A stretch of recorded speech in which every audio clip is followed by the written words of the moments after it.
आपण समाजामध्ये आता या महापुरुषांच्या जयंत्या कशा साजऱ्या करतो किंवा पुण्यतिथ्या कशा साजऱ्या करतो, तर मोठमोठे डॉल्बी सिस्टीम किंवा डीजेचा दणदणाट आणि गाण्यांचा त्या ठिकाणी खणखणाट हा चालू असतो आणि आपली तरुणाई त्या गाण्यावर नाचत असते, थिरकत असते, अगदी देहभान त्यांचं हरपून गेलेलं असतं. आनंद हा नक्कीच साजरा करावा, परंतु महापुरुषांनी आपल्या सर्व काय सांगितलं की वाचा आणि मोठे व्हा. परंतु आपण आपल्या तरुणाईनी मात्र काय ऐकलं, नाचा आणि मोठे व्हा. आपण फक्त नाचत असतो, वाचत बिलकुल नाही. हीच खऱ्या अर्थानं मोठी अशी खंत आहे.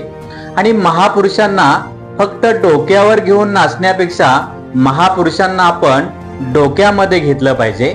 त्यांचे विचार, त्यांचं कार्य आपण त्या ठिकाणी अनुकरण त्याचं केलं पाहिजे. परंतु आपण मात्र हे विसरत चाललो आहे आणि आपण वेगळ्याच पद्धतीने, वेगळ्याच अर्थाने त्यांची जयंती आणि पुण्यतिथी साजरी करतो. केवळ त्या ठिकाणी प्रतिमांचं पूजन आणि विचारांचं दहन करून बिलकुलही चालणार नाही. तर या महापुरुषांना आपण डोक्यामध्ये घेतलं पाहिजे, महापुरुषांना आपण वाचलं पाहिजे. केवळ नाचा आणि मोठे व्हा असं बिलकुल होता येणार नाही.